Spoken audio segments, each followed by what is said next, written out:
Hello and welcome to the Metropolis movie summary.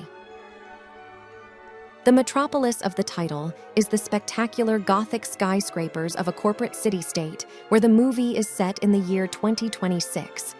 Society has been rigidly split into two groups, one of wealthy planners or intellectuals who reside in opulent buildings on Earth's surface, and the other of laborers who reside beneath and toil to support the lifestyles of the fortunate up above.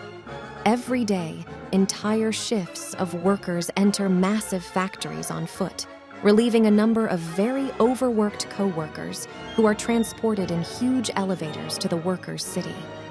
The Garden of Boys is an exclusive pleasure garden where the boys of affluent, privileged households spend a large portion of their free time.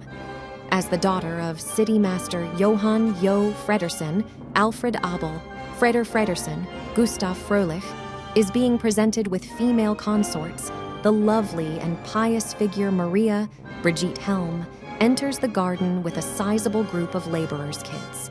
Before dismissing her and the kids, she shows them the opulent lifestyle of the wealthy in contrast to their own abject poverty, and informs the kids that these people are their brothers.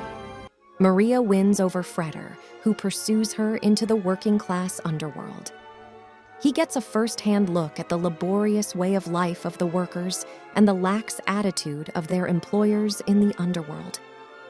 He witnesses how a worker at the heart machine accidentally creates an explosion due to extreme overwork, and how the employers hire new employees to keep the machine operating before caring for the injured or murdered workers. He even begins to have hallucinations in which the heart machine appears to be the ritual sacrifice of workers to the biblical god Moloch. He heads to his father's office after being horrified by what he sees. When Freder enters and informs Jo about the event, Jo is talking with his helper Josaphat, Theodore Luz, about some business. Jo chastises Josaphat for the incident, but he seems more bothered by the fact that his son, not his assistant, had to tell him about it. The way in which employees are handled disgusts Freder, yet his father defends this way of life as standard. The heart machine's protector Grot, Heinrich Gorge, then enters. He displays to Jo documents that contain an unidentified schematic that they frequently discover on the bodies of injured workers. Once more, Jo is appalled that he must discover this from a different source than Josaphat, and he then dismisses the latter. Jo gives the thin man, Fritz Rasp, his goon, the command to follow Freder and send updates on his son's whereabouts. Josaphat, who was fired, is pursued by Freder, who just barely prevents him from committing suicide. He approaches Josaphat for assistance and is given his address. When Freder returns to the plant, he exchanges clothing and roles with 11-1811 Georgi, Erwin Biswanger, a fatigued worker.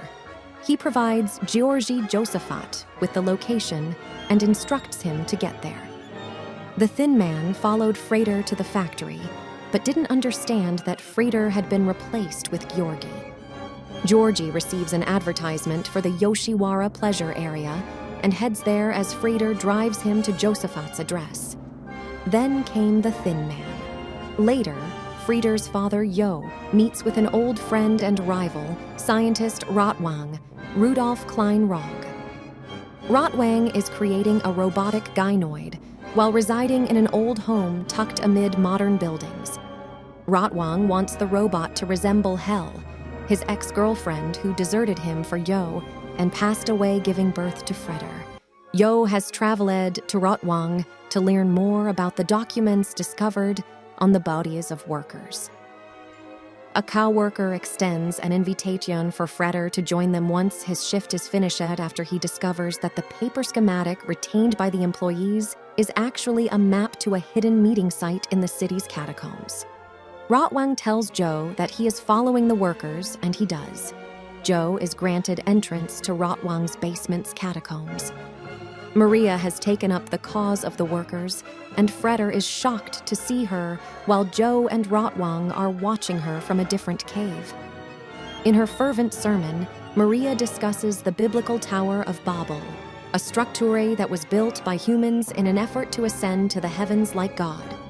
According to the Legion, the work was never completed because God gave each worker a separate tongue, preventing them from communicating with one another. Nevertheless, Maria claims that the task was actually completed. The language barrier was merely a metaphor for the inability of planners and laborers to effectively communicate and work together because they were in different social positions. Instead of starting a revolution, she tells the helpless workers to wait for the mediator, who will bring together the two opposing facets of society by serving as a bridge between the mind, the wealthy planners, and the hands, the underprivileged workers. In addition to professing his love for Maria, Frieder identifies himself as this mediator. She instructs him to meet the next day in the cathedral. Rotwang knows Joe's son is the mediator, but purposefully keeps it a secret from him. Joe convinces Rotwang to make the robot seem like Maria because he intends to use it to further his influence over the employees. Rotwang agrees, but conceals his true intentions. He is aware of the romance between Freder and Maria and wants to use the robot to put Fredersen against his son in retaliation for losing Hell to him. As soon as Joe departs, Rotwang starts after Maria and kidnaps her to take to his home. The apocalypse's warning signs are discussed at a sermon Freder hears the following day in the cathedral. He had a terrifying vision of a lady costumed as the whore of Babylon, surrounded by representations of the 7 deadly sins. When he arrives back at Josaphat's house, Georgie has finally been accosted by the Thin Man. After beating him into disclosing Josaphat's address, he returns Georgie to the factory. When Frieder arrives at Josaphat's flat, he informs Josaphat that he will look for Maria because Georgie is not there. The Thin Man approaches Josaphat as he departs and makes a threat. Rotwang completes his android design and adds it Maria's external features. As Freder passes Rotwang's home, he can hear the real Maria screaming. When he tries to enter, Rotwang successfully traps him in his basement. He tells Freder that Maria is with his father and sends the fake Maria to Joe's home in Metropolis. Joe gives the phony Maria the order to undo everything her prototype has accomplished. The shock of finding his father and the phony Maria in an embrace when Frieder gets home sends him into a fever. For a long time, I had hallucinations about Maria. The fake one is displayed in front of Yo and Rotwang as an exotic dancer in the Yoshiwara nightclub in the upper city. Her appearance is identical to that of a harlot in Frieder's vision of the apocalypse, unleashing death and the 7 deadly sins as she sows discord among the wealthy young men of Metropolis, inspiring them to engage in hedonistic acts of debauchery and murder. While all of this is going on, Freder awakens from his trance and learns through Josaphat what his father's spy is doing to Metropolis by pitting young men against one another. It is difficult for Freder to accept that this is the same heavenly Maria he is familiar with. The Thin Man reports to Joe, who gives him the go-ahead to allow the workers to carry out their plans as part of his grand scheme to allow the workers to begin to revolt so he can use violence to put an end to their uprising legitimately. In contrast, Rotwang reveals to the prisoner, Real, Maria how the false Maria is essential to his scheme to trick Jo Fredersen, making him believe that the false Maria is carrying out his instructions. The robot, however, is actually only loyal to him. Freder and Josaphat descend to the workers' city in pursuit of Maria. When they arrive, Maria claims that their beloved mediator has not arrived and is instigating a full-scale uprising. Freder calls her out as a fake, which results in a confrontation with the other workers. One of them stabs him with a knife, but Georgie, who had escaped, steps in and takes the blow for him. The slave-holding heart machine is destroyed by the employees and the phony Maria as they head for the elevators. But in their haste, they overlook the fact that their kids are still living in the workers' quarters. Jo Fredersen is listening in on Rotwang and the real Maria when he learns that Rotwang is lying to him and plotting to have Freder killed and the factory destroyed. Rotwang and Yo get into a fight, and Yo knocks Rotwang out, freeing Maria in the process.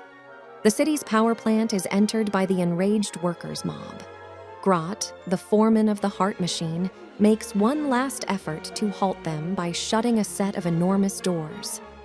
Joe returns to his office after hearing from Grot that a large number of irate employees have broken in.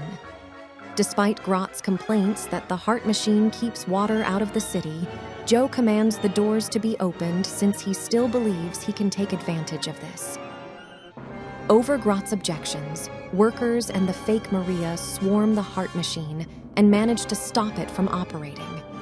The city's reservoirs begin to overflow as the machine is destroyed, flooding the workers' underground metropolis and seemingly drowning the children who were left behind in the riot. Joe is told by the Thin Man that Freder is one of the workers and that he would be held accountable for thousands of deaths, including the killing of his own son. When Freder and Josaphat locate the actual Maria, they do so in time to raise the alarm. The kids are rallied, and they valiantly escape to safety above, arriving at the Garden of Suns. When the workers finally regain their composure, Grot persuades them to acknowledge the harm they have caused and the fact that their children are missing. They attack the upper city out of rage as phony. Maria advises Yoshiwara's wealthy residents to go outside and observe the workers' self-destruction. In the meantime, Rotwang awakens, now utterly insane, and sets out to find his robot so that he might reshape her into his long-lost girlfriend, Hel. The employees, led by Grot, begin seeking for the human Maria, whom they believe to be to blame for their riot and the passing of their children. She tries to tell them about the fake Maria, but they find her and pursue her. They accidentally capture the robot Maria when they break into the city's entertainment zone, but the real Maria is able to flee in the cathedral. They also accidentally run into the Yoshiwara mob. The workers stake Maria, who was captured. Rotwang is currently pursuing Maria the human along the cathedral's battlements. When Freder sees Maria being burned at the stake, he feels hopeless, but then he and the employees learn that Maria is actually a robot. He pursues them after spotting Rotwang pursuing the real Maria on the church. Joe Fredersen watches in horror as his son struggles with Rotwang on the cathedral's roof, as Josaphat tells a relieved Grot and the workmen that their children are safe. Rotwang dies when Freder finally gains the upper hand. Freder fulfills his position as the mediator by bringing Fredersen and Grot together when Maria and Freder return to the street. The final phrase reads, "The heart must serve as the mediator between head and hands." A summary of the movie was provided. Enjoy your day and never forget to like, share, and follow.